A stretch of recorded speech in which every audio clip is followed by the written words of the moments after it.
તો મારા વાલા, જ્યારથી સત્સંગ ગયો છે ને જીવનમાંથી, શ્યામ ગયો છે ને, ત્યારથી આપણા, અને આ બધું ક્યારે સમજાય ખબર છે? એનું પરિણામ આવે ને ત્યારે. અત્યારે 10-12 વર્ષના છોકરાઓને ખીજાવ ને તો પંખે લટકી જાય. આવે છે ને છાપામાં. મને ને તમને કાન પકડીને ખીજાતા હતા, ભણ. આપણે કોઈ દિવસ સામું બોલતા હતા? એનું કારણ ધર્મ ગયો છે. આજે એક વૈષ્ણવનો ફોન આવ્યો હતો, અહીંયા આવતી હતી ને ત્યારે મને એનો વિચાર બહુ ગમ્યો. એ કે ઈલાબેન, આપણે વૈષ્ણવ તો છીએ જ, પણ આપણે સનાતની પણ છીએ, હિન્દુ છીએ ને મારા વાલા. હિન્દુત્વ રહેશે તો વૈષ્ણવ રહેશું. આજે ગીતાજીને બધાય મર્યાદા માર્ગે સંભળે, પણ આપણો બેઝ ગીતાજી છે. જર્મન કે જાપાનનું મેં શેમાં ફેસબુકમાં કેમાં વાંચ્યું હતું. મને મોબાઈલ નથી આવડતો. મને તમને મેસેજ કરવો હોય તોય ન આવડે, મને ફોન લેતા ને ઉપાડતા આવડે છે. એટલે આ લોકો કાયમ ખીજાય, તને ખોટો લઈ દીધો છે. મેં કીધું આમે મારી પાસે ક્યાં હોય છે, રખડતો જ હોય છે. જ્યાં સુધી મોબાઈલ રખડે છે ને ત્યાં સુધી હું સ્થિર છું. અત્યારે કામ પતાવીને સૌને પહેલાં શું લેશે? તમે ગમે એટલા સારા વિચારો કરતા હોય, જેવા મોબાઈલ જુઓ તમારું મન ત્યાં વયું જશે. એના લીધે આપણા છોકરાઓ પણ મોબાઈલના રવાડે ચડ્યા છે. આપણે જોતા હોય ને આપણે શું કહીએ, ના બેટા ભણ, મોબાઈલ ન જોવાય. હું ગોળ ખાતી હોઉં તો તમને ન કહેવાય ગોળ છોડી દો.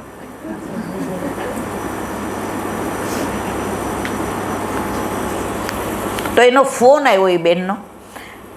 એ કે મારે થોડા પૈસાનો વિનિયોગ, એટલે મેં કીધું પૈસાની વાત આવે ત્યાં મને દૂર રાખજો. મેં મારા જીવનમાં જ્યારે સત્સંગની શરૂઆત કરી ત્યારે વલ્લભના ચરણારવિંદમાં એ જ વિનંતી કરી કે કોઈનું કશુંય ક્યારેય લઈશ નહીં. ઇવન તો કોઈના વાહનનો ઉપયોગ નહોતી કરતી અત્યાર સુધી, પણ હવે દાદાની ઉંમર થઈ અને અમારો ડ્રાઈવર કોરોનામાં ગયા પછી આવ્યો નથી. બાકી કોઈના વાહનનો ઉપયોગ નહીં.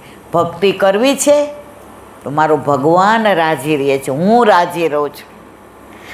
એમાં કોઈનું કશુંય ક્યારેય લેવાય નહીં. તો એ બેને કીધું કે હું 1.5-2 લાખ ખર્ચીને જેટલાને, વૈષ્ણવને જ નહીં ઈલાબેન, બધાને તમે ગીતાજી આપો ગોરખપુરની. જો આપણી ઓથેન્ટિક ગીતા કઈ જ ખબર છે? ગોરખપુરવાળી. બાકી અત્યારે બધી ઘણી ગીતાઓ છે, એમાં ઘણા અર્થના, એ આપણે એ વિષય આપણો નથી.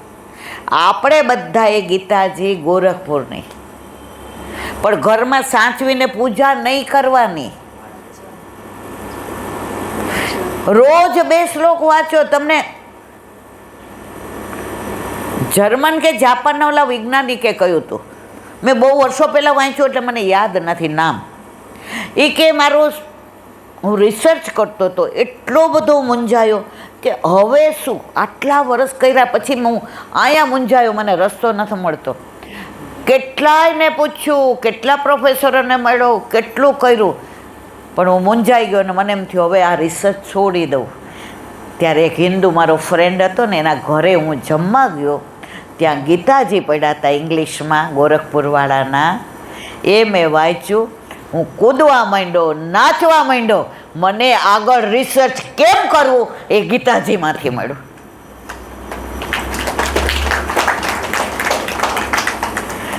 તો મને એ બેને કહ્યું, મેં કીધું જો બેન, આ બધું મારા બસની વાત નથી. પૈસાનો વ્યવહાર આવે ત્યાં હું પડતી નથી, તમે કરો. મારા મિસ્ટર કે એને કે 2-5 લાખ જોશે તો આપણે આપશું, પણ બધાના ઘરમાં ગીતાજી ગોરખપુરવાળા હશે તો તમે ક્યારેય મૂંઝાશો નહીં. જેને કૃષ્ણ કહી દે ને કે ઉત્તિષ્ઠ, ઊભો થા, તો અર્જુન લડવામાંથી ને ના પાડતો તો તો એ લડવા તૈયાર થઈ ગયો, તો આપણા સંસારની અંદર ઘણી જગ્યાએ લડત કરવાની છે. એ બળ મળશે, એ સત્વ મળશે, એ તમને એની અંદરથી એક જોમ મળશે કે મારે કેમ જીવવું. અને તમારા ઘરમાં હશે તો તમારા છોકરાઓ પણ એ ગીતાજી વાંચશે.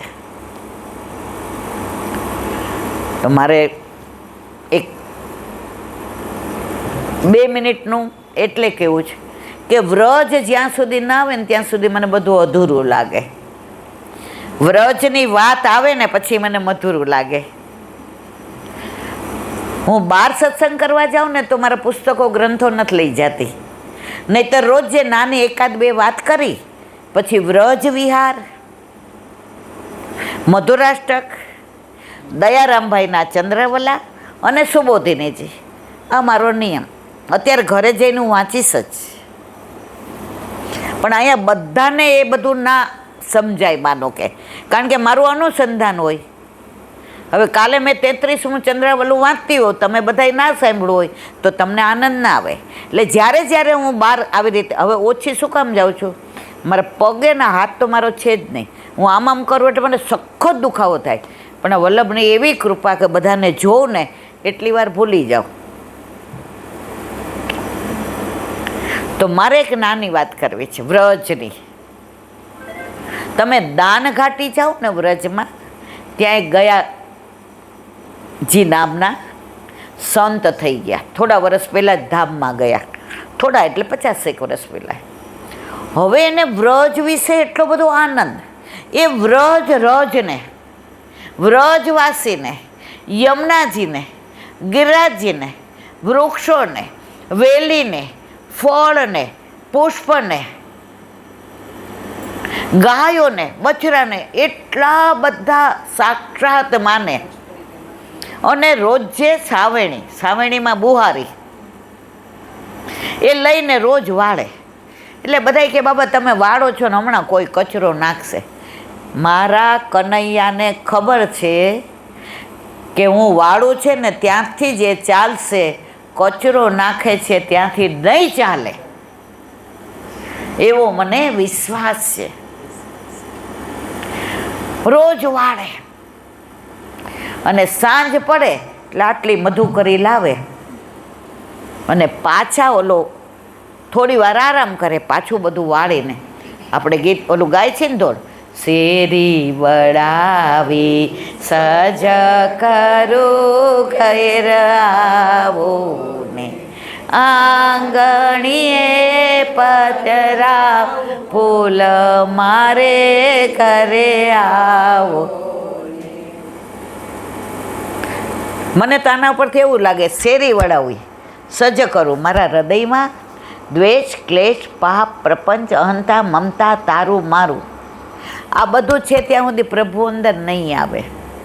એ રાહ જુએ છે બ્રહ્મસદન લીધું ને ત્યારનું, કે હવે મારી જગ્યા થઈ, હું અહીંયા આવી હોઉં અને એકેય ખુરશી ખાલી ન હોય તો હું શું કહું, બીજી વાર આવીશ, પછી ઊભી રહું અહીંયા.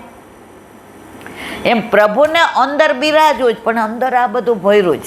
એટલે શેરી વળાવી સજ કરું, પહેલાં મારું હૃદય શુદ્ધ કરું, આંગણીએ પધરાવું ફૂલ જેવું કોમળ મારું હૃદય તારા પ્રેમથી એવું કરું કે તને અંદર બિરાજવાનું મન થાય.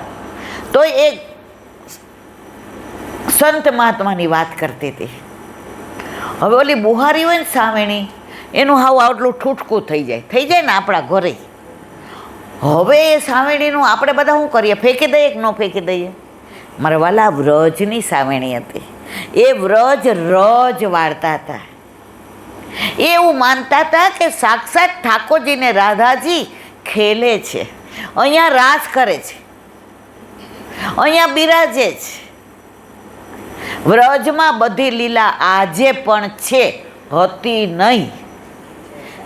એટલે એ ઠૂઠકું પછી શું કરે, ખાડો ખોદે, એની અંદર પધરાવે, ઉપર પાછી રજ, એને ધૂપ દીપ કરે, માળાજી પહેરાવે, આપના જેવી સેવા વ્રજમાં કોઈ કરતું નથી. 24 કલાક આપે વ્રજ રજને અડીને સ્પર્શ કરીને પ્રભુને બિરાજવા લાયક, નાચવા લાયક, નૃત્ય લાયક, ચાલવા લાયક, લીલા લાયક કરી. તો હે બુહારી માતા, તમારા જેવો ભાવ અમને આપજો કે એક પળ પણ અમે વ્રજ રજથી દૂર જઈએ.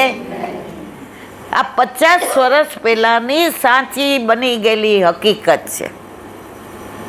કોઈ મારી કપોળ કલ્પિત વાર્તા નથી. વાંચ્યું હશે ને સાંભળવું હશે. હા, નામમાં ક્યાંક હવે ગોથા ખાઈ જતી એ મારી ભૂલ છે. તો વ્રજમાં આજે પણ એ બધી લીલાઓ થાય જ છે. પણ આપણે બધા જઈએ ત્યારે આપણને સૌથી વધુ બહુ ગંદકી છે, અહીંયા છે ને એટલે દેખાય છે. અહીંયાથી ગંદકી ઓછી થશે એટલે ત્યાં તમને રજ દેખાવાની જ છે.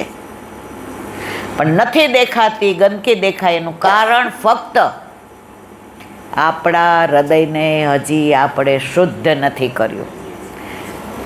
હવે આપણે સત્સંગને વિરામ આપીએ. આજે તમે બધા અહીંયા આવ્યા છો એનું કારણ કવિતાબેનનો જન્મદિવસ છે, બરાબર? જન્મદિવસ ઘણી રીતે ઉજવાય. તમે હોટેલમાં જમવા ગયા છો એ જન્મદિવસ તમને યાદ નહીં રહ્યો હોય. કેક કાપશો યાદ નહીં રહ્યું હોય. પાર્ટી આપી હશે યાદ નહીં રહ્યું હોય. પણ આમાંથી જ્યારે વૈષ્ણવો બહાર જઈને, જે વૈષ્ણવ અહીંયા નથી આવ્યા એને મળશે ત્યારે શું કહેશે?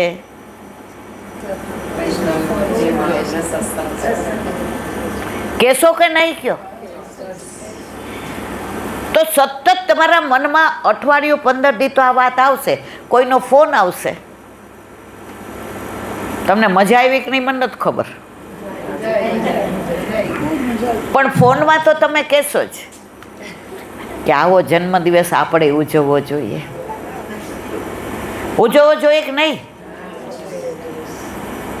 તો મને આનંદ એ વાતનો આવ્યો કે આ એક પ્રેરણારૂપ બની ગયું. બાકી ઓલું તો હવે ચીલા ચાલુ થઈ ગયું છે, કેક કાપો ને હોટલમાં લઈ જાઓ ને. આ 2 કલાક માનો કે અહીંયા 50 કે 100 કે જે હોય તો 100 ગુણ્યા 200, 200 કલાક આપણે પ્રભુનું ભગવત નામ લીધું ને મારા વાલા, લીધું કે નહીં? તો પછી ઠાકોરજી રાજી રહીએ ને એમના ઉપર. તુમ જીઓ હજારો સાલ, સાલ કે દિન હો 50,000. અને એનું નિમિત્ત મારી ઈશાની બહેની છે. બસ પ્રભુ કાયમ આપણા ઘરમાં જેટલા સભ્યો છે એ બધામાં આવો ભાવ રાખે. અને આના ઉપરથી એક વ્રજવાસીનું વાક્ય મને બહુ ગમે. ठाकुर को मत बताओ कि तकलीफ कितनी बड़ी है. ठाकुर को मत बताओ कि तकलीफ कितनी बड़ी है. अरे तकलीफ को बता दो कि मेरा ठाकुर कितना बड़ो है. अरे तकलीफ को बता दो कि मेरा ठाकुर कितना बड़ो है. મૂંઝાય નહીં, વૈષ્ણવ નો હોય, મૂંઝવી દે હોય.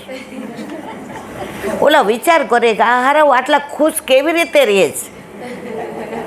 એની ખુશીનું રહસ્ય આપણા ઘરે, આપણા માથે બિરાજતો આપણો ઠાકોરજી છે. ફક્ત આટલું જ કરવાનું છે. પથ્થરમાં અગર ભળે જો ભક્તિ તો બને મંદિર. આ ઘરમાં મંદિર હશે ને, જ્યાં કંઈ પણ વાત થશે એટલે શું થશે? મંદિર આગળ ન જાતો, ત્યાં ન વાળતો, ત્યાં ઉડાડતો નહીં. દિવસમાં 2-4 વાર બધાને થાય છે આવું બોલવાનું? થાય કે ન થાય મારવાલા? છે ને, આમાં હું ખોટું તો નથી કહેતી ને. તો તમારી ઈચ્છા ન હોય તમને યાદ કરાવડાવે છે. તો પથ્થરમાં અગર ભળે જો ભક્તિ તો બને મંદિર, ભોજનમાં અગર ભળે જો ભક્તિ તો બને પ્રસાદ.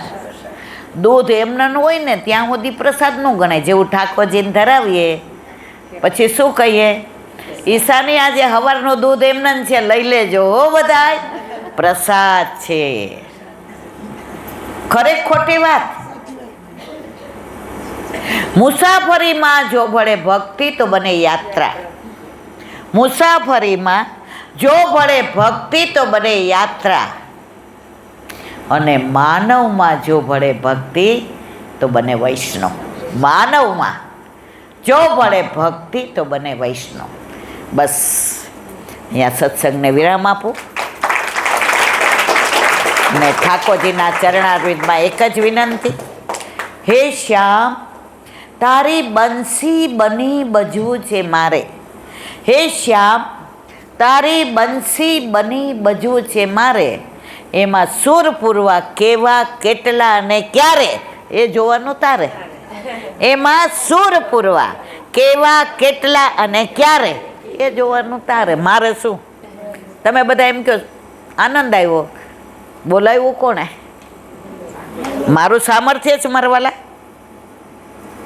करते हो तुम कन्हैया मेरा नाम हो रहा है, सब आपकी कृपा से मेरा काम हो रहा है. તમને સાંભળવાની પ્રેરણા કરનાર વલ્લભ, આમને ઈશાનીને આવી રીતે પ્રેરણા કરનાર વલ્લભ, આમનો જન્મ દિવસે આમ ઉજવાય એ કહેનાર વલ્લભ, અને મને અહીંયા બોલાવનાર વલ્લભ. અમારા સૌરાષ્ટ્રમાં બધા ભેગા થાય ને તો અમારે એક સવિતાબા કાયમ કહેતા, એ કે ઇન્દુ, મારા પિયરમાં નામ ઇન્દુ છે, એ કે આપણા બધી શોખ, એટલે ત્યારે નાના હોય ને તો દાંત ચડાવ બોલાય, એ કે આ બધાનો ધણી એક છે ને, આપણા બધાનો ધણી એક. આપણે બધા શું થયા? ચલ સખી સોતન કે ઘર જઈએ, માન ઘટે તો કહા ઘટે, પીયું કે દર્શન. આપણે બધા આજે આનંદથી અહીંયા આવ્યા, અને બસ પ્રભુને એ જ વિનંતી, बार बार दिन ये आए, बार बार दिल ये गाए, तुम जियो हजारों साल, साल के दिन हो 50. बोलो वल्लभा. શ્રીમદ ભાગવત દેવ ને દંડવત પ્રણામ કરું છું. ચંદ્ર સરોવર पे सूरदास जी के द्वार पे मेरा दंडवत प्रणाम.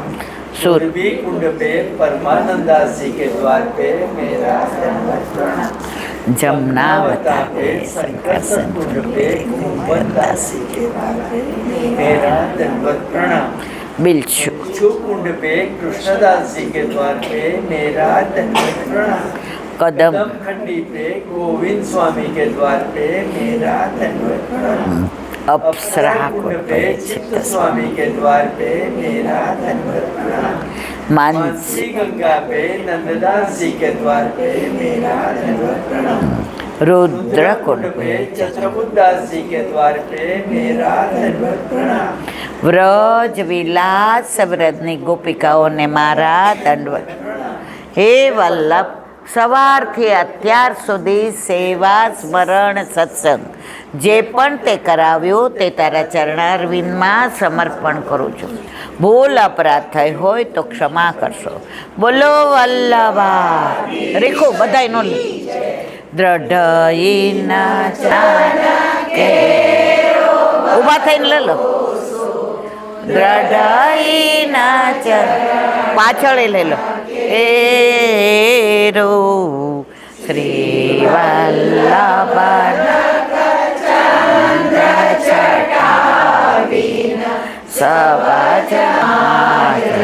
રેખો પાછળ ઊભા થઈને.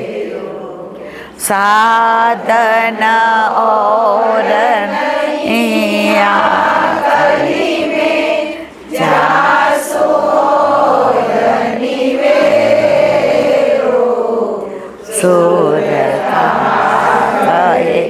વિવિધ આંધ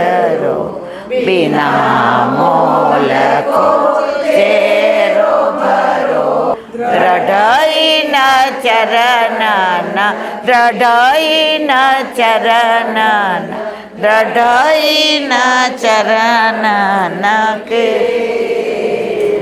શ્રી વલ્લભા. આજનો આ સત્સંગ મારા વલ્લભના ચરણારવિંદમાં સમર્પણ કરું છું. ભૂલ અપરાધ થઈ હોય તો ક્ષમા કરશો. આ મારા વલ્લભની વાણી અને ભૂલો એ મારી. બોલો વલ્લભા. બધાય વૈષ્ણવને જા કરીને જય શ્રી કૃષ્ણ.